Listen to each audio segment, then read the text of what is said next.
వానలతో పోయింది. 3 రోజుల్లోనే 30 రోజుల్లో కురవాల్సిన వర్షం కురిసింది. కుండపోత వానలతో గోదావరి ఉప్పొంగింది. ఓవైపు గోదావరి ఉగ్రరూపం దాల్చగా మరోవైపు పొలిటికల్ వార్ పీక్ స్టేజ్ కి చేరింది. కాళేశ్వరంతో సంబంధం లేకుండానే ఎల్లంపల్లి నుంచి నీళ్లు ఎత్తిపోస్తున్నామని కాంగ్రెస్ చెబుతోంది. అయితే కాళేశ్వరం ప్రాజెక్టులో భాగంగా కట్టిన బాహుబలి పంపుల నుంచి నీళ్లు లిఫ్ట్ చేస్తున్నారని బీఆర్ఎస్ కౌంటర్ ఇస్తోంది. కాళేశ్వరం చుట్టూ సాగుతున్న క్రెడిట్ గేమ్ లో ఏది నిజం? గోదావరి నీళ్లపై ఎందుకు రాజకీయం? ఇదే అంశంపై ఇవాళ ఎన్నిలో మాతో పాటు పావని గౌడ్ గారు బీఆర్ఎస్ నుంచి, అలాగే శ్యామ్ సుందర్ గారు అనలిస్ట్ జూమ్ లైవ్ లో సిద్ధంగా ఉన్నారు. నమస్తే అండి, వెల్కమ్ టు డిబేట్. అలాగే నాతో పాటు మా కొలీగ్ శివ కూడా ఉన్నారు.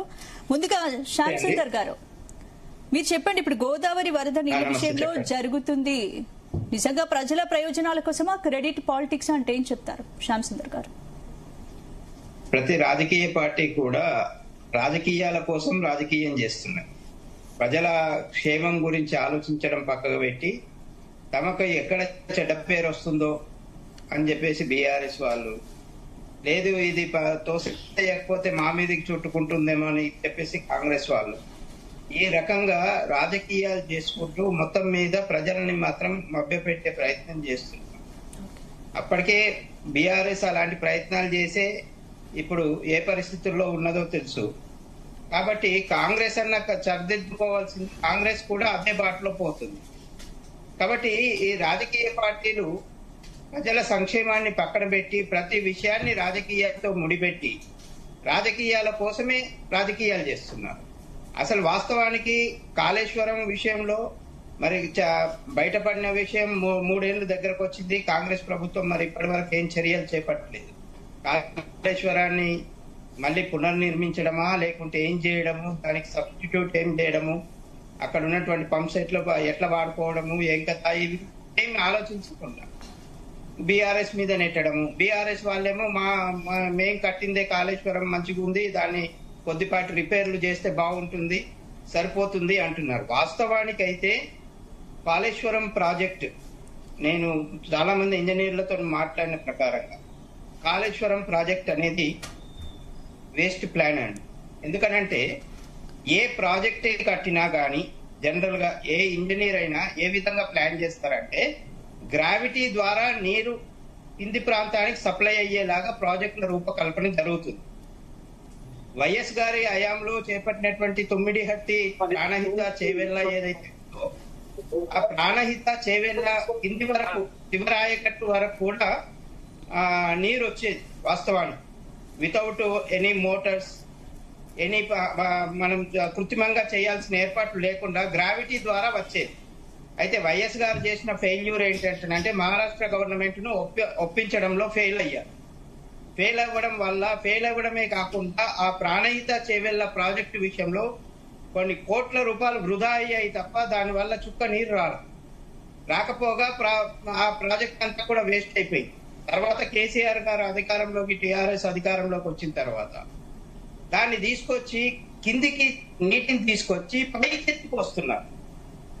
ప్రాజెక్టు ఏది కూడా వ్యయ ప్రయాసాలతో కూడిన ప్రాజెక్టు ఉండకూడదు. ఇది ఎప్పటికైనా ఏ ప్రభుత్వానికైనా బుద్ధిపండనే ఇప్పుడు కాళేశ్వరం అనేది.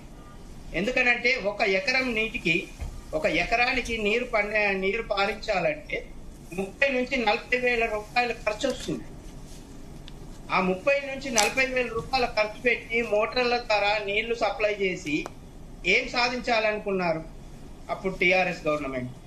కాబట్టి ప్రాజెక్ట్ అనేది ఎప్పటికి కూడా గ్రావిటీ ద్వారా కింది వరకు, మీరు ఏ ప్రాజెక్ట్ అయినా తీసుకోండి, చాలా వరకు 99% గ్రావిటీ ద్వారానే నీరు వెళ్ళిపోతుంది తప్ప కిందికి తీసుకెళ్లి మళ్ళీ పైకి నీటిని ఎత్తిపోయడం అనేది కరెక్ట్ పద్ధతి కాదు.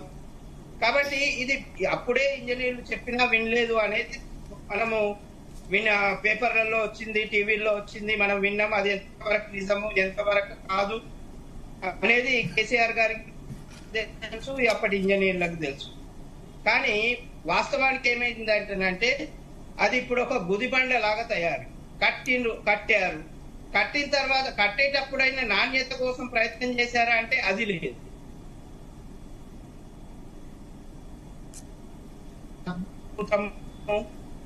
నేను స్వయంగా ప్లాన్ చేశా అని చెప్పేసి కేసీఆర్ గారు ఆర్భాటంగా చాలా టీవీ ఛానళ్లలో, చాలా ప్రెస్ మీట్లలో చెప్తారు.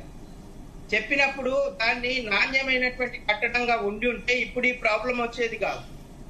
ఎంత ఆర్భాటంగా చెప్పారో దాని కట్టడం విషయంలో అన్ని చర్యలు తీసుకోలేదు. ఇప్పుడేమో కాంగ్రెస్ ప్రభుత్వం కూడా అలాగే వ్యవహరిస్తారు. కాంగ్రెస్ పార్టీ కూడా కాళేశ్వరం ప్రాజెక్టుని రాజకీయ అవసరాలకు వాడుకుంటుంది. అట్లా కాకుండా ఇప్పటికే కనుక ఆ కుంగిన పిల్లర్స్ ఏవైతే ఉన్నాయో వాటిని డిస్మెంటల్ చేయడమా, లేకుంటే ఆల్టర్నేటివ్ పిల్లర్స్ పెట్టి ఏమైనా సపోర్ట్ చేసి ఇంజనీర్ల సహకారం తీసుకోవాల్సింది, తీసుకొని దానికి ఏమైనా చేయాల్సింది. అంత పెద్ద ప్రాజెక్ట్ ఇప్పుడు వృధా చేసేస్తే కష్టమవుతుంది. కానీ అది ఎప్పటికైనా కానీ ఇవాళ కాంగ్రెస్ అధికారంలో ఉన్నా, రేపు బీఆర్ఎస్ కానీ బీజేపీ కానీ ఇంకే ప్రభుత్వం అధికారంలోకి వచ్చినాము కానీ ఆ ప్రభుత్వానికి మాత్రం కాళేశ్వరం అనేది ఒక గుదిబండ. ఎందుకంటే మోటార్లను మెయింటైన్ చేయడం అనేది మామూలు విషయం కాదు. కొన్ని వేల మెగావాట్ల విద్యుత్ కావాల్సి వస్తుంది ఆ మోటార్లు నడపడానికి. తీసుకుపోయి ఎక్కడో తీసుకుపోయి వాటిని ప్రతి దగ్గర మోటార్లతో నీళ్లు ఎత్తిపోసుకుంటూ చేయాల్సినటువంటి పరిస్థితి. అయితే శ్యామసుందర్ గారు అంతకంటే ఇప్పుడు కాళేశ్వరం కంటే ఒక మంచి ఆప్షన్ తెలంగాణకు లేదు, కాళేశ్వరం కంటే ఒక మంచి ఆప్షన్ తెలంగాణకు లేదని బీఆర్ఎస్ నాయకులు వాదనగా వినిపిస్తుంది. అఫ్ కోర్స్ కొంతమంది బీఆర్ఎస్ నాయకులతో మాట్లాడినప్పుడు కూడా ఇదే చెప్పారు. తుమ్మిడిహట్టి అంటున్నారు కానీ తుమ్మిడిహట్టి దగ్గర మనకి ఆ స్థాయిలో నీటిని మనం ఎక్కువగా అవసరాలకు వాడుకునేటటువంటి పరిస్థితి ఉండదు. ఇదైతే ఎక్కువగా ఆయకట్టుకు కావచ్చు, తాగునీరు కావచ్చు ఇచ్చేటటువంటి పరిష్కార మార్గమే కాళేశ్వరం అని చెప్తున్నారు కదా. నేను అక్కడికే రాబోతున్నా.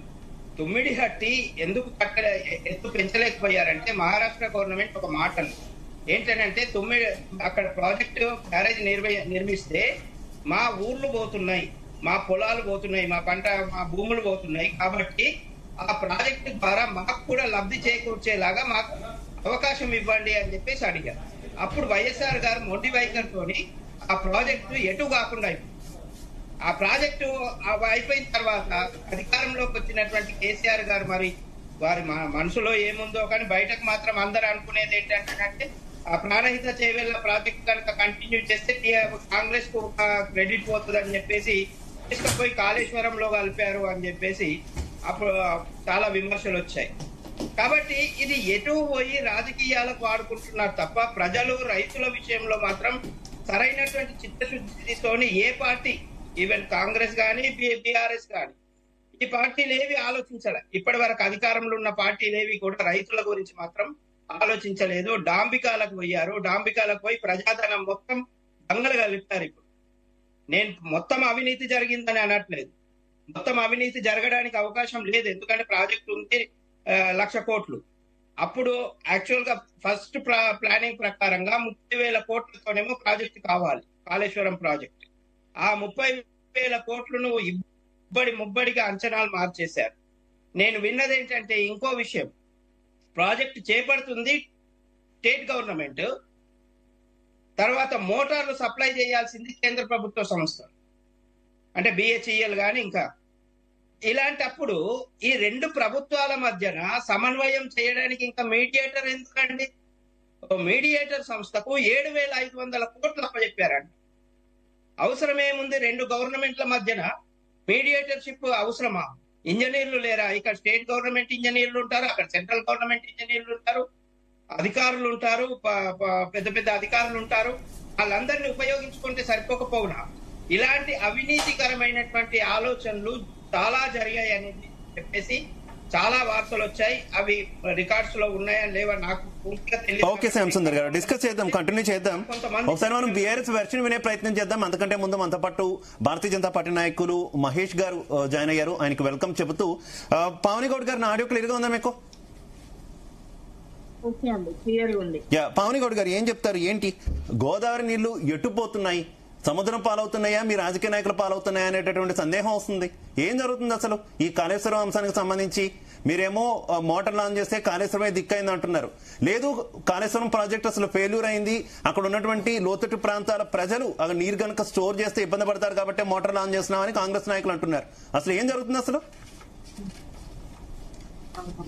ముందుగా జీవి తెలుగు ప్రేక్షకులకు మరియు నాతో పాటు ఛానల్లో పాల్గొంటున్న పెద్దలందరికీ నమస్తే అండి. ముందుగా జీవి తెలుగు నుంచి మా నాయకులు పెద్ది సుదర్శన్ రెడ్డి గారు, ఉద్యమ నాయకుడు, చనిపోవడం జరిగింది. ఆయనకి ఘన నివాళులు అర్పిస్తున్నాం. ఇంకోటి ఏంటంటే కాంగ్రెస్ ప్యానెల్లో లేని లోటును శ్యామ్ సుందర్ వర యోగిన ఏదో పేరుంది, ఆయన గారికి ధన్యవాదాలు. ఇంకోటి, ఆయనకి ఏజ్ ఎంత ఉంటుందో నాకు తెలియదు, నా ఏజ్ అయితే 37 సంవత్సరాలు. ఆయన నాకంటే పెద్ద సీనియరే అనుకుంటాను. తెలంగాణ రాకముందు నీటి కష్టాలు ఆయనకు కూడా తెలుసు, తెలంగాణ రాకముందు నీటి కష్టాలు నాకు కూడా తెలుసు, తెలంగాణ రాకముందు నీటి కష్టాలు మీ ప్యానెల్లో ఉన్న వాళ్ళందరికీ కూడా తెలుసు.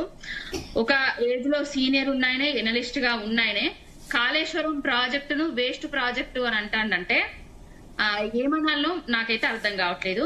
ఇంకొకటి, కాళేశ్వరం ప్రాజెక్టు ఎక్కడ వేస్ట్ అయిందనేది మేడిగడ్డ దగ్గరికి రావాలి, లేకపోతే ఆయన చెప్తున్నాడు గాయత్రి, నంది, ఇంకా చాలా పంప్ హౌస్లు ఉంటాయి, అక్కడికి వచ్చి ఒకసారి మాట్లాడాలని కోరుకుంటున్నా. ఇంకొకటి, ఇందాక మాట్లాడిన మాటలు వింటే అంటే ఎనలిస్టులు, మేధావులు అనేటోళ్ళు తెలంగాణ మీద సొయ్యున్నోళ్ళు తెలంగాణ అవసరాలను తీర్చే విధంగా, తెలంగాణ అవసరానికి వచ్చే విధంగా మాట్లాడాలి. తిమ్మిని తిమ్మిని చేస్తాం, తప్పుడు ప్రయత్నాలు చేసి కేసీఆర్ గారి మీద బురద చల్లుతాం, ఉన్న ప్రాజెక్టు మీద బురద చల్లుతాం అంటే ఎవరు ఊరుకునే ప్రసక్తిలో లేరు. ఇప్పుడు గ్రావిటీ ద్వారా వస్తాయి తుమ్మిడిహెట్టి దగ్గర కడితే అని అన్నాడు కదా, 73-75 కిలోమీటర్ల దూరంలో మైలారం అనే గ్రామం ఉంటది. అక్కడ తుమ్మిడిహెట్టి దగ్గర కట్టినా కూడా అక్కడ ఒక లిఫ్ట్ కట్టాల్సిందే, నీళ్లను ఎత్తుకపోవాల్సిందే. తెలంగాణ భౌగోళిక స్వరూపం తెలిసినోళ్ళు ఎవరు కూడా లిఫ్ట్ చేయకుండా నీళ్లు వచ్చే ప్రయత్నాలు చేయరు. ఎందుకంటే మనం ఎత్తునుంటాం, నీళ్ళేమో కిందికి వారుతుంటాయి. తలాపున వారుతుంది గోదావరి, మాసేను మాసెలక ఎడారి అని పాటలు వాడుకునే మర్చిపోయి మాట్లాడినరేమో. ఇందాక మాట్లాడుతుంటే రక్తం ఉడుకుతుంది ఆయన మాట్లాడుతుంటే. ఏం మాట్లాడుతున్నారండి కేసీఆర్ గారి గురించి? 2014లో తెలంగాణ వచ్చిన తర్వాత, మొదటిసారిగా ముఖ్యమంత్రి అయిన తర్వాత ఆనాడు వైఎస్ రాజశేఖర్ రెడ్డి గారు తెలంగాణ ఉద్యమాన్ని నీరుగార్చడానికి అంబేద్కర్ సుజల స్రవంతి, అదే ఏదైతే మీరు చెప్తుందో ప్రాణహిత చేవెళ్ళ అనే పథకాన్ని ఎత్తిపోతల పథకమా, లేకపోతే దాన్ని తిప్పిపోతల పథకమా, లేకపోతే తెలంగాణను ముంచే పథకంగా పెట్టిండ్రా, గ్రావిటీ ద్వారా నీళ్ళు ఇచ్చే పథకంగా పెట్టిండ్రా? తెలుసుకొని మాట్లాడాలి కదా.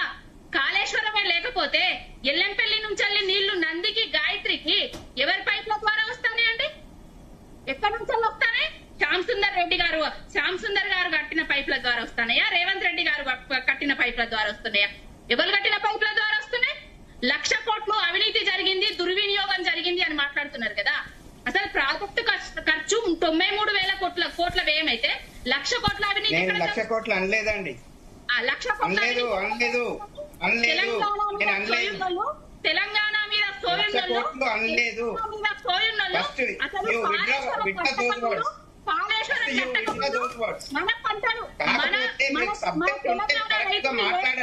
శ్యామ్ సుందర్ గారు ఒక్క నిమిషం, శ్యామ్ సుందర్ గారు మళ్ళీ మీకు అవకాశం ఇస్తారు. ఒక్క నిమిషం, పావని గారిని కంప్లీట్ చేయండి. Control your self.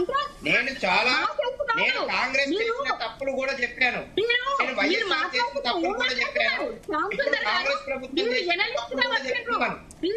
తర్వాత కూడా నన్ను కాంగ్రెస్ పావని గౌడ్ గారు ఒక్క నిమిషం పావని గౌడ్ గారు ప్లీజ్ శ్యామ్ సుందర్ గారు ఒక్క నిమిషం. శ్యామ్ సుందర్ గారు, మేడిగడ్డ దగ్గరనే ఒక పిల్లర్ దగ్గర క్రాక్ వచ్చిన దగ్గరనే ఎన్డీఎస్ఏ పనిచేస్తుందా అండి?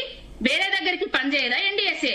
ఓన్లీ తెలంగాణ ప్రయోజనాలు చేకూర్చే, రైతుల ప్రయోజనాలకు చేకూర్చే ప్రాజెక్టుల దగ్గరికే ఎన్డీఎస్ఏ పోతుంది. కానీ ఇంకో విషయం పావని గౌడ్ గారు కాంగ్రెస్ నాయకులు చేస్తున్నటువంటి వ్యాఖ్యల మీద కూడా మీరు రెస్పాండ్ అవ్వాలి. ముఖ్యంగా మంత్రులు కూడా చెప్తున్నారు, గత 2 ఏళ్లుగా మేము అధికారంలోకి వచ్చిన తర్వాత కాళేశ్వరం ప్రాజెక్టులో ఒక్క చుక్క నీరు ఉపయోగించకుండానే రాష్ట్రాన్ని దేశంలోనే ధాన్యంలో అగ్రగామిగా నిలబెట్టాము. కాళేశ్వరం లేకుండానే ఇది సాధ్యమైంది కదా. అలాగే ఇప్పుడు కూడా కాళేశ్వరంతో సంబంధం లేకుండానే గోదావరి నీళ్లను ఎత్తిపోస్తున్నాము, కాళేశ్వరంతో సంబంధం లేకుండానే ఇవన్నీ చేస్తున్నాం కదా అని చెప్తున్నారు.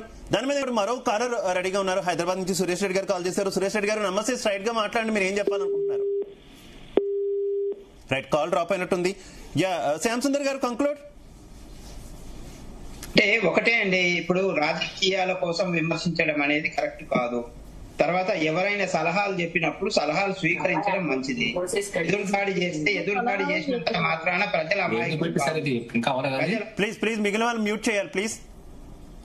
కంటిన్యూ శ్యామ్ సుందర్ గారు, మీరు మ్యూట్ లోకి వెళ్ళారు. శ్యామ్ సుందర్ గారు శ్యామ్ సుందర్ గారు మ్యూట్ లోకి వెళ్ళారు మీరు. ఎవరైనా కాదు, కానీ ప్రజలకు మాత్రం నష్టం జరుగుతుంది. ప్రజలకు నీళ్లు అందాల్సిన టైంలో అందట్లేదు. భగవంతుడి కారణంగా వర్షం వస్తే మా ప్రాజెక్టు ద్వారానే వర్షం నీళ్లు అందుతున్నాయి ఇప్పుడు అని డబ్బాలు కొట్టుకుంటే ఎవరేం చెప్పలేరు. ఇక అక్కడ వర్షాలు పడినాయి. ఇప్పుడు మొన్నటి దాకా రైతుల పరిస్థితి అగమ్య గోచరంగా ఉంది. ఎల్నినో వస్తుందని చెప్పేసి 6 నెలల క్రితం చెప్పిండ్రు వాతావరణ పరిశోధకులు. చెప్పినప్పుడు కాంగ్రెస్ గవర్నమెంట్ నిద్ర లేవాల్సింది. నిద్ర లేవకుండా మొన్న మీటింగ్ పెట్టారు, ఏం చేద్దాం అని చెప్పేసి. అది కాదు కదా, 6 నెలల క్రితమే ఎల్నినో గురించి డిక్లేర్ అయినప్పుడు అప్పుడే చర్యలు తీసుకోవాల్సింది. అప్పుడే చర్యలు తీసుకొని ప్రత్యామ్నాయ మార్గాలు, ప్రత్యామ్నాయ పంటల గురించి రైతులను అలర్ట్ చేసి, వ్యవసాయ శాఖను అలర్ట్ చేసి రైతులు నష్టపోకుండా చూడాల్సిన సమయం. ఇప్పుడు లక్కీగా ఇప్పుడు వర్షాలు పడ్డాయి కాబట్టి కొంత రైతులు పంటలు వేసుకోగలుగుతున్నారు. కానీ రైతులు ఇప్పుడు వర్షాలు రాకపోతే పరిస్థితి ఏంది? కాబట్టి ఈ రాజకీయ పార్టీలు అనేవి తమ స్వార్థ రాజకీయాలనేవి మానేసేయాలి. ఎదుటి వాళ్ళు ఏమైనా చెప్తున్నారు అన్నప్పుడు అందులో వాస్తవాలు కూడా ఉంటాయి. ఆ వాస్తవాల్ని గ్రహించాలా. లేదు అంటే ప్రజలు మిమ్మల్ని ఎక్కడ పెట్టాలో అక్కడ పెట్టాలి. Right, okay. Thank you Shyam Sundar గారు, థ్యాంక్ యూ పవన్ గౌడ్ గారు, థ్యాంక్ యూ మహేష్ గారు, థ్యాంక్ యూ శివకుమార్ గారు. అందరికీ కూడా ధన్యవాదాలు డిబేట్ లో పాల్పంచుకున్నందుకు. ఇప్పుడు ఒక షార్ట్ బ్రేక్ తీసుకుందాం. బ్రేక్ తర్వాత ఆంధ్రప్రదేశ్ లో ఎస్ఐఆర్ ప్రక్రియ తర్వాత ఓటర్ల సమగ్ర ముసాయిదా బిల్లును అయితే విడుదల చేసినటువంటి పరిస్థితి. ఇక దానికి సంబంధించి మొత్తం 45 లక్షల ఓట్లు అయితే తొలగించినట్టు తెలుస్తుంది. ఇదే అంశానికి సంబంధించి డిబేట్